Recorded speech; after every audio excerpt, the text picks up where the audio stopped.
Chambérissime, le podcast.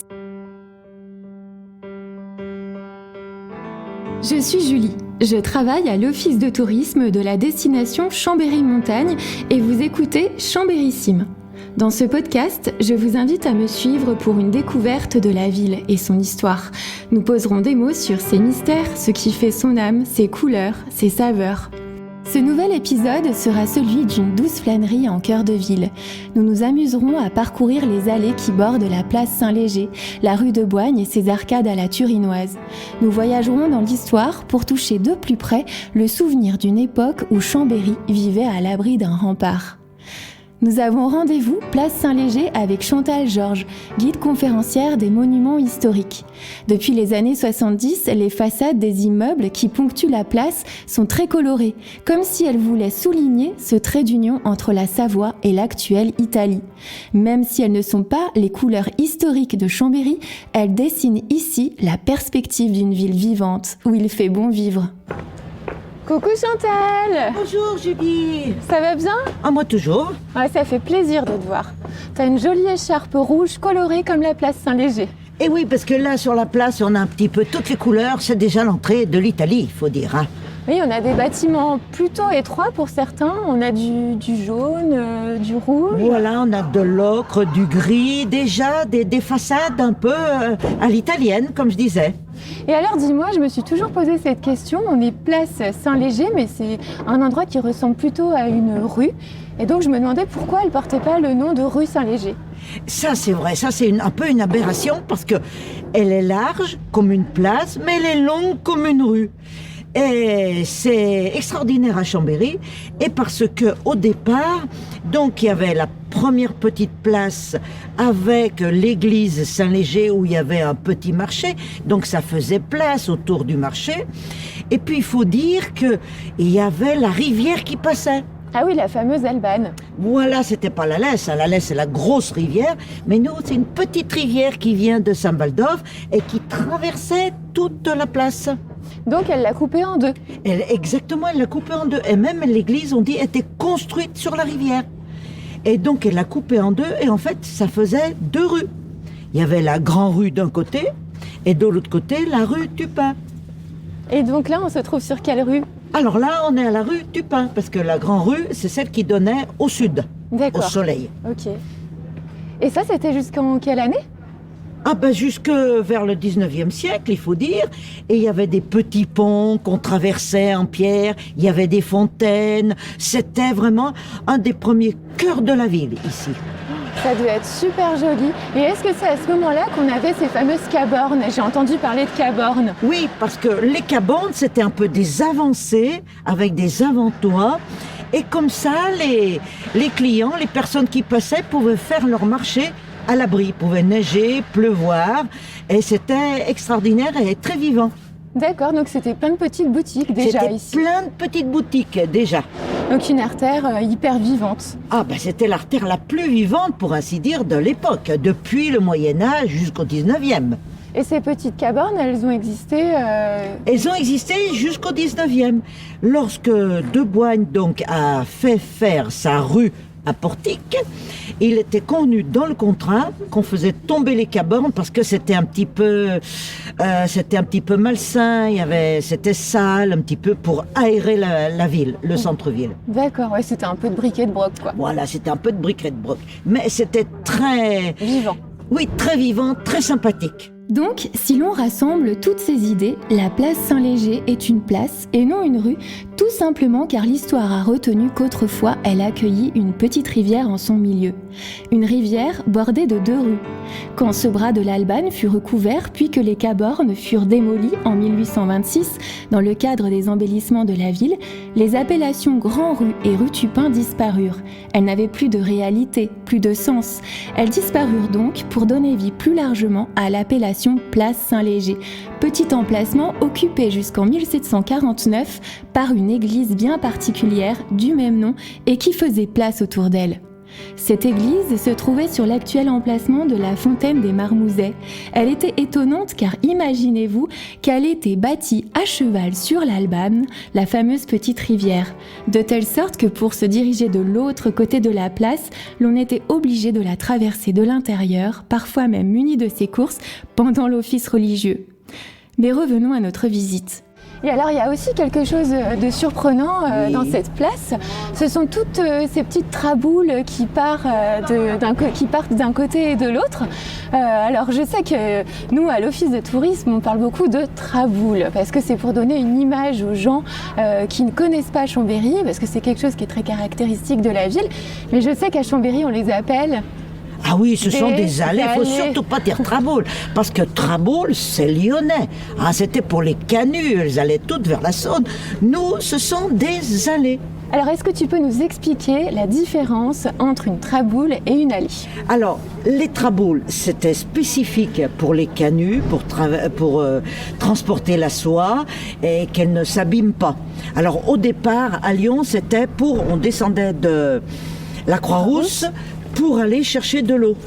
Et puis après, il y a eu d'autres traboules qui se sont faits au centre-ville et qui ont beaucoup servi donc pour les canuts et puis aussi lors de la Seconde Guerre mondiale pour la résistance. Parce que, évidemment, les Allemands ne connaissaient pas.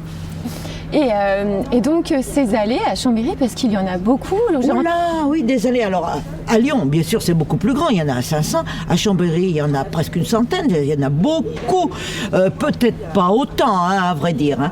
Mais ce qui est très important, c'est que on était dans les remparts et donc on avait peu de place d'une part, d'autre part le sous-sol est marécageux, il y a de l'eau dessous. Oui, parce qu'on a 3 rivières à Chambéry. Et voilà, et donc il fallait serrer les habitations les unes contre les autres. Et est-ce qu'il n'y a pas une histoire d'impôt ? Ah, bien sûr, ça dépend du parcellaire, c'est-à-dire comment les maisons étaient construites. Il faut dire qu'au Moyen-Âge, on payait une taxe sur la largeur de la façade. Et bien sûr, les gens, ils n'aiment pas trop payer les impôts, déjà au Moyen-Âge, donc on faisait des maisons très étroites et tout en longueur. Voilà, et c'est pour ça qu'ici, sur certaines habitations, on voit encore ces façades très étroites. Alors voilà, donc il y a des façades très étroites, mais bien sûr, il y a des bâtiments plus modernes, après du 17, du 18e, mais le tracé est vraiment moyenâgeux. Ouais, ça doit être assez curieux. Regarde, par exemple, celui-là, il n'y a que 2 fenêtres. Ça doit faire des appartements tout petits sur chaque niveau. Voilà, et puis tout en longueur, et souvent, il y avait la petite échoppe en bas. Ouais. La petite échoppe. C'est mignon comme tout. Alors c'est très mignon et souvent il y a de très beaux escaliers aussi, des escaliers à vis, etc. Alors est-ce que tu es d'accord pour aller te promener avec moi dans les allées ? Parce que moi j'adore ça. J'ai un truc à Chambéry, c'est que souvent je pars d'un endroit et je vais à un autre et je me dis qu'il faut que j'emprunte un maximum d'allées sans aller dans les rues pour arriver à mon objectif. Donc est-ce que tu voudrais venir avec moi dans une allée ? Bien sûr, parce que les allées c'est toute une atmosphère et donc on ne les connaît pas toutes et c'est toujours délicat, c'est un vrai labyrinthe. Je crois qu'il y a une appellation en italien et une autre en français. J'entends souvent dire les guides qu'en français on parle de coupe-gorge et en italien qu'est-ce qu'on dit ? Ah oui, parce que le coupe-gorge les Français sont assez agressifs, un peu comme ça. Et les Italiens qui sont romantiques, bien sûr, ils appellent ça des baciadone pour embrasser les dames. Oh, bien sûr, pas en ce moment, il y a le Covid et tout. Mais c'est les amoureux quand même. Ah ben les amoureux, oui, bien sûr. Avec le masque peut-être. Allez, on y va ? On y va. Tu m'emmènes dans la plus étroite. Oui, là. Tu sais, celle qui est un peu plus loin là-bas. Voilà, la toute petite, bien étroite. On y va tout de suite. Allons-y. Ah, les allées. Bien sûr, elles permettent de desservir les différents immeubles qui bordent notamment la place Saint-Léger. Elles sont aussi de formidables raccourcis ponctués de mystères. Certaines ont un nom, toutes n'ont pas de plaque et l'on pourrait croire qu'il est compliqué de s'y retrouver. Mais ce serait se méprendre. Je vous invite à tenter l'aventure de ce vaste labyrinthe et ressentir cette joie enfantine de l'émerveillement, de l'étonnement, de la découverte. La promenade des allées avec Chantal continue dans une allée si étroite que l'on pourrait même se demander si l'espace est suffisant pour permettre à une poussette d'y passer. Notre parcours se poursuit ensuite rue Sainte-Apollonie et c'est ici que nous retrouvons le fil de notre aventure. Alors là, Chantal, on est rue Sainte-Apollonie Et moi, c'est ma rue préférée à Chambéry. Ah oui, c'est vrai que c'est une rue qui est très riche d'histoire, cette rue Saint-Apollonie, parce que donc il y avait énormément de choses.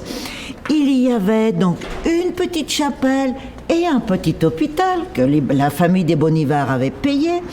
Il y avait un four banal où on faisait cuire son pain, mais on payait. Attention, il y avait une taxe. Hein. Et de l'autre côté, il y avait aussi les bains publics. Et puis dans la rue, il y avait les dames de mauvaise vie qui travaillaient. Et alors, il y avait un monde pas possible. On allait à la chapelle, voir les dames, puis après, bien sûr, on allait au bain public et tout. Ça fait que c'était une rue extrêmement vivante et qui est toujours très très belle encore, avec des petites cours, des porches, une porte encore très ancienne. Et donc, c'est très intéressant de passer dans cette rue secondaire. Oui, il y a de très jolis pavés. Et puis de très jolis pavés, là, vraiment, c'est superbe. Et tu vois, quand on poste une photo de cette rue sur Instagram, on a un maximum de likes. Là, je pense que c'est la rue qui est la plus instagrammable de Chambéry avec les éléphants. Oui, puis regardez ces fenêtres à meneaux ici que nous avons, faut lever la tête. Bon, ben, on lève pas souvent la tête, mais regardez les fenêtres à meneaux que nous avons ici, là, de tous les côtés. Et puis ces petites ouvertures, voilà, et puis ces porches qui sont magnifiques. On continue ? On continue. Ah ben on va arriver rue Basse du Château. Ah. Et alors là, ce qui est tout à fait mignon, c'est ce petit pont suspendu, ce petit pontet. Je n'ai pas le nom exact, mais c'est vraiment la rue Carte Postale ici. Ah oui, c'est la rue Carte Postale. Et puis il faut dire que cette rue-là, depuis le Moyen-Âge, c'était la rue principale, pourrait-on dire, qui allait au château. Donc la rue basse, puisque le château est sur sa colline, la colline de Montget.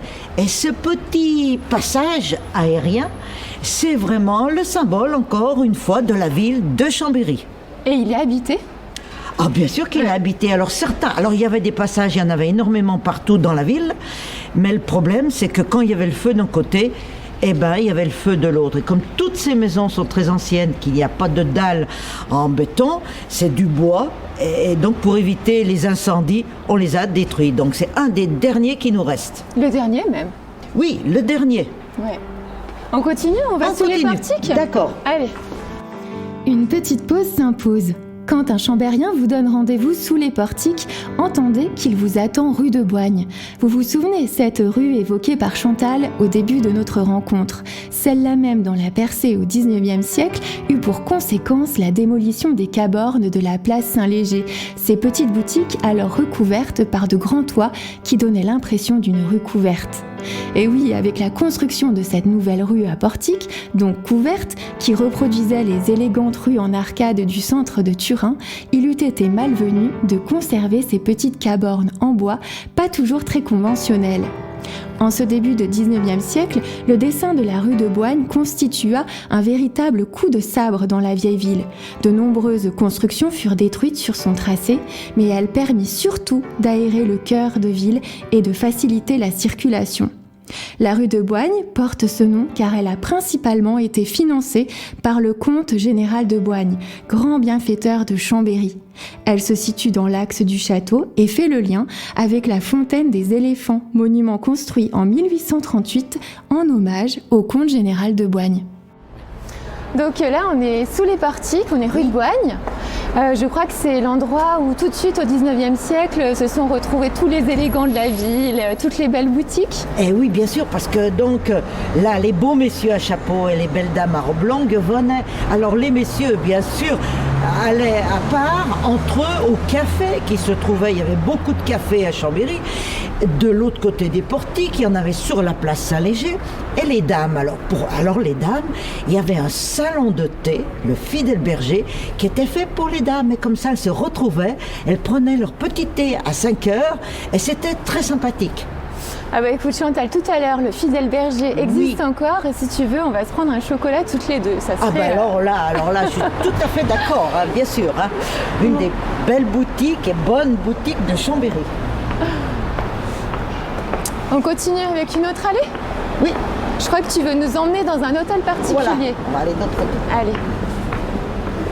Visiter Chambéry avec un guide conférencier, c'est cueillir un maximum de secrets sur la ville. C'est aussi avoir cette chance de voir s'ouvrir les portes de lieux inédits. C'est ainsi que Chantal m'ouvrit les portes de l'hôtel des Cholets du Bourget. Du XVIIIe siècle, cet hôtel particulier est très célèbre pour son escalier d'apparat et ses décors de ferronnerie. Les ferronneries sont très présentes à Chambéry car les mines de fer étaient nombreuses en Savoie et particulièrement dans la vallée de la Maurienne. Elles viennent fréquemment orner les entrées d'immeubles, les montées d'escaliers. Elles permettent tantôt de faire entrer la lumière, de protéger les accès et d'embellir les bâtiments. On pourrait les comparer à de la dentelle. Alors que Chantal me conduit dans une nouvelle allée, nous retrouvons Jacques Viou. Jacques Viou est un formidable conteur. Passionné de Chambéry et son histoire, il est très investi dans la Société des Amis du Vieux Chambéry. Avec lui, nous allons découvrir un vestige du premier rempart chambérien, un voyage vers le XIIIe siècle.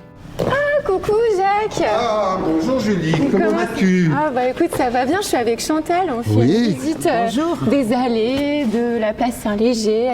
Notre cœur du Vieux Chambéry là, oui. Vraiment notre cœur, puisque dans cette allée, elle est célèbre à plusieurs parts, puisque ici on a par exemple un hôtel, mais pas un hôtel particulier, un hôtel de voyageurs, et qui était propriété de la Maison de Savoie. C'était les auberges du Mouton et de Saint-Georges, alors naturellement typique comme dans le Vieux Chambéry, la tour où loge la montée d'escalier, la porte en accolade, on a les différentes loggias qui permettaient d'accéder aux appartements, et un peu plus loin, on retrouvait encore, si on fait quelques pas, encore un autre hôtel. Ça fait partie un petit peu de ce qu'il y a de plus pittoresque dans ce Vieux Chambéry, et là, on retrouve la même disposition que l'on a dans l'ensemble des vieux quartiers. On va retrouver notre porte en accolade, on va retrouver encore là une tour encore beaucoup plus importante, où loge la montée d'escalier, et puis ces fameuses loggias. Voilà un petit peu ce qu'était notre Chambéry. Mais ici, il y a quelque chose encore de beaucoup plus particulier, puisque nous sommes sur les traces des plus vieux vestiges de la ville. Le premier rempart, le rempart du comte Thomas. Thomas Ier, comte de Savoie, le grand-père de Saint-Louis, puisque sa petite-fille avait marié, c'était Marguerite de Provence, qui avait marié Saint-Louis, et notre comte Thomas a été donc ce premier comte qui a voulu que Chambéry soit enfermé dans une enceinte. Une enceinte qui n'était pas très grande, puisque du château à la place Saint-Léger, ce n'est pas très large, mais Chambéry comptait à l'époque environ 2000 habitants, donc ça suffisait pour l'époque. Et il nous reste un vestige de cet an. Et si vous le voulez bien, j'ai la chance aujourd'hui, vous voyez, d'avoir la clé. Alors on va ouvrir la porte et voir ce qu'il y a derrière. On te suit et on a hâte de découvrir. Alors, nous voici maintenant de ce que l'on appelle la poterne des frères mineurs. Pourquoi? Eh bien, lorsque, au XIIIe siècle, on va construire la première enceinte, eh bien, l'église des franciscains, notre actuelle cathédrale, se trouve à l'extérieur des remparts. Donc, ces moines franciscains, lorsqu'ils veulent venir au centre de Chambéry, à la place Saint-Léger, au lieu de passer par les grandes portes avec les ponts-levis, on leur a aménagé une petite porte, d'où le nom poterne, ce qui permet à nos franciscains de sortir de leur couvent pour arriver au centre-ville. Imaginez-vous que derrière ce bâtiment, ici, c'est la place Métropole, c'est la place de la cathédrale. Donc nous sommes tout de suite auprès de ce couvent des franciscains qui a été construit au milieu du XIIIe siècle. Alors si vous le voulez bien, maintenant, on va ouvrir la porte. C'était là quand on se réunissait. Et puis là-bas derrière.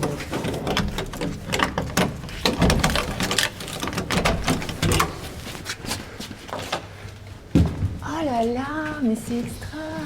Alors, voilà, on va faire... Alors, bien sûr, l'ensemble a été fortement modifié, mais lorsqu'on monte ici sur ce petit promontoire, regardez vraiment ce qui reste de cette enceinte. L'enceinte, bien sûr, n'était pas très haute, elle faisait environ 6 à 8 mètres de haut. Mais là, vous aviez sur cette petite poterne ce petit pavillon qui permettait aux gardes de surveiller les allées et venues. Ça permettait aux guetteurs. Donc c'est vraiment, on peut dire ici, la partie la plus ancienne de la ville qui se trouve là, donc du XIIIe siècle, la poterne des frères mineurs. comme je vous le disais, là vous vous retournez, c'est des bâtiments beaucoup plus modernes qui ont été reconstruits après.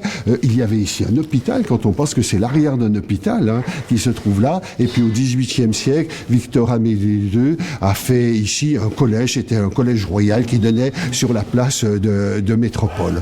Mais voilà un petit peu, Chambéry conserve encore cette partie de ce rempart qui courait tout le long de la place Saint-Léger. Et après, un siècle plus tard à peu près, lorsque Amédée VI va arriver, le comte vert, eh bien Chambéry s'est bien agrandi. On a besoin naturellement de protéger toutes ces habitations de l'autre côté du rempart, et on va construire le rempart qui lui courait le long des boulevards actuels, qui passait sur le théâtre avec la porte de Montmélian, ce rempart qui est resté jusqu'à la fin du XVIIIe siècle. 1798, on va commencer à démolir le rempart. Chambéry, cette fois-ci, va s'agrandir et puis connaître la prospérité qu'on lui a connue après, naturellement. C'est tellement émouvant d'être ici. Alors, le vieux Chambéry, il est plein de secrets. Vous passez ici la porte, vous passez ici dans ce petit passage et vous ressortez rue Croix d'Or. Voilà. On peut le faire si vous voulez. Ah, génial! La porte est magnifique aussi. Ah super, on est rue Croix d'Or. Et on ressort rue Croix d'Or, devant l'hôtel de Roche. Voilà un petit peu, ça fait partie des secrets du vieux Chambéry, avec les allées, avec les passages. C'était typique de la ville. Alors il reste encore un petit morceau du rempart dans l'allée qui se trouve encore à côté, qui est encore visible. Alors oui, l'autre jour, parce que moi j'aime me perdre dans les allées, et j'ai découvert quelque chose que je n'avais jamais vu d'ailleurs. Est-ce que je peux vous y amener ? Oh, tout à fait, mais venez, bien sûr. J'ai trouvé ça mais tellement beau et je suis sûre que vous allez avoir quelque chose à me raconter. Oh, bah bien sûr, tante. Mais le vieux Chambéry, ce sont 10 secrets en permanence, ce sont 10 découvertes, c'est ça qui fait le charme de la ville. Et on le retrouve un petit peu lorsque Daniel Rops a écrit son très beau roman 1947, La nuit du cœur flambant.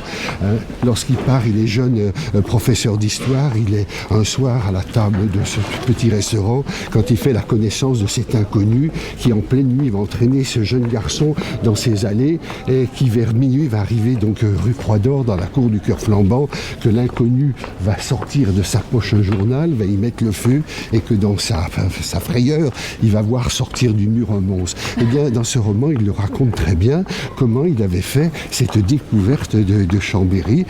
Alors à ce moment-là il ignorait qu'il y avait ce labyrinthe et ça a été à ce moment-là cette découverte très belle de toutes ces allées. Et de ces allées, on tient bien au mot allée à Chambéry, et non pas à Traboul. Chantal nous a bien raconté. On y tient absolument, c'est ce qui nous différencie un petit peu de Lyon. Ce sont les allées à Chambéry et non pas les Traboul. On réserve ça aux Lyonnais, ne pas confondre à ce moment-là. Alors venez avec moi. C'est par ici, je crois. Oui, c'est ici. Et donc l'autre jour, je suis allée vraiment jusqu'au bout de cette allée et j'ai été vraiment surprise de découvrir, c'est comme une petite grotte avec des pierres anciennes. Juste là. Il faut même se baisser pour aller au bout de l'allée. Tout à fait.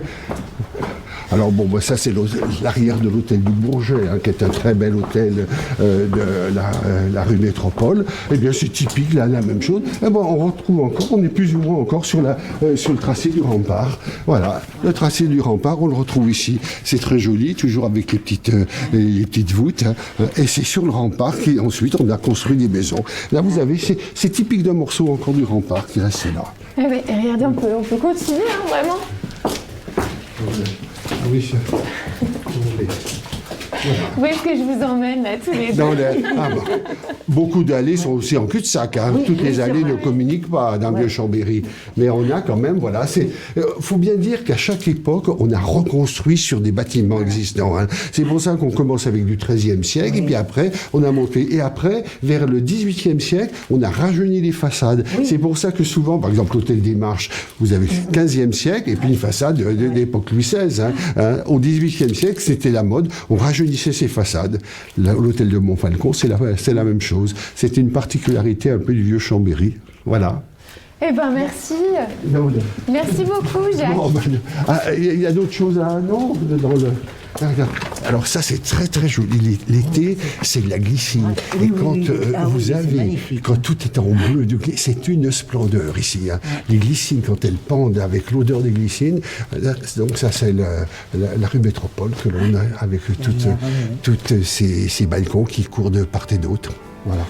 Visiter Chambéry avec vous deux, c'est vraiment quelque chose. Hein. Eh bien, merci beaucoup, Jacques. Merci à beaucoup, refaire Chantal. pour une prochaine, parce qu'on a passé encore un bon moment, et puis on est allé de découverte en découverte.